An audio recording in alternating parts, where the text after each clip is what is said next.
Təsəvvür edin, insanların bir-birinin yükünü bölüşmədiyi bir dünyadayıq. Hər kəs tək, tənha.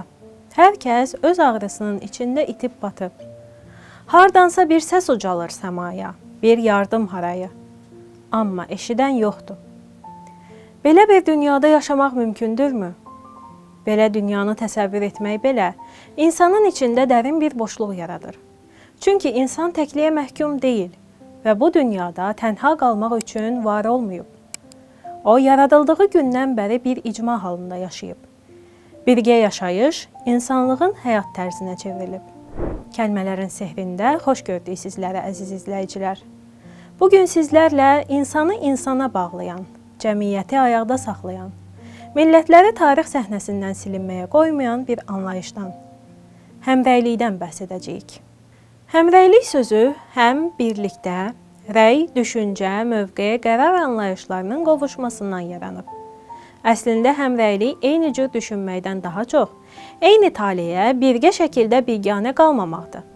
Türk düşüncəsində bu anlayış birlik, el, oba sözləri ilə ifadə olunub. Qədim abidəmiz olan Kitab-ı Dədə Qorqudda elin birliyi pozulanda fəlakət gəlir. Birlik bərpa olunanda isə həyat yenidən axarına düşürdü. Çünki Türk dünya görüşündə insan tək olanda yox, el içində olanda güclüdür.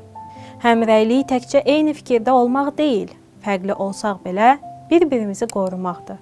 Təkcə eyni yolu getmək deyil, yolun çətin məqamında belə bir-birimizi yarı yolda qoymamaqdır. İnsan tək ağlayanda səsi içində boğular. Amma içindəki o izah edilə bilməyən ağrı kimləsə paylaşılanda yüngülləşər. Sevinci isə bölüşdükcə çoxalar.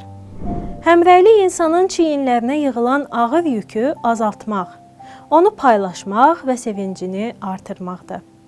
Tarix göstərir ki, heç bir toplum təkcə güclə ayaqda qalmayıb. Cəmiyyəti yaşadan insanların bir-birinə olan etimadı, çiyin-çiyinə dayanmaq gücü, qüvvəti, yəni həmrəylik olub. Sosioloqların fikrincə, cəmiyyətin davamlılığı onun həmrəylik səviyyəsi ilə ölçülür. Əgər insanlar bir-birinə laqeyddirsə, nə qanunlar, nə də qurumlar həmin cəmiyyəti idarə etməkdə tək başına yetərli olmur. Həmrəylik bəzən uzadılan bir əldir, bəzən də sadəcə buradayam, yanındayam deməkdir.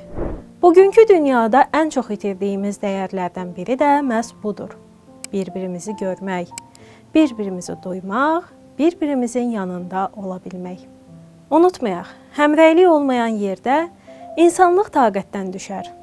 Həmrəylik olan yerdə isə bir ümid doğar.